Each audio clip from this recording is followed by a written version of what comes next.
How Africa Was Carved, Episode 11. How Trade Evolved into Systematic Exploitation. At first it was called trade, an exchange between societies. Goods for goods, permission granted, terms negotiated. But over time, trade stopped being mutual and became a system of control. In the early stages, European merchants depended on African rulers. They paid taxes, they followed local laws, they stayed on the coast. Africa set the rules, but Europe's needs changed. Plantations in the Americas expanded.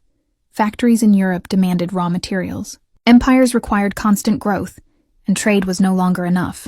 Europe began pushing for volume, speed, and exclusivity. African societies were pressured to supply more people, more resources, more access. Trade agreements became traps. European merchants demanded exclusive trading rights. They blocked rivals, they manipulated prices, they forced dependence by flooding markets with foreign goods, while discouraging local production. What once circulated wealth locally now drained it outward. Weapons became bargaining tools. Firearms and ammunition were traded selectively, shifting power toward those who cooperated. Rulers who resisted were isolated or attacked indirectly. Conflict became a business advantage. Economic pressure followed. European merchants extended credit, but on unequal terms. Debt tied African leaders to continued extraction. Missed payments justified seizures of land, ports, and influence. Warehouses became armed compounds. Trade posts turned into administrative centers. What was once commerce began to resemble occupation. Labor was the next step. Forced labor systems replaced voluntary exchange. Taxes were imposed, payable only through labor or goods. People worked not to enrich their communities but to satisfy external demand. Africa's economy was reoriented.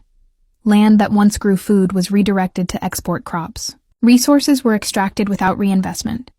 Local industries collapsed under foreign competition. Europe framed this transformation as progress. They spoke of development, of order, of civilization. But the structure told a different story. Decisions were made externally. Benefits flowed outward. Costs remained local.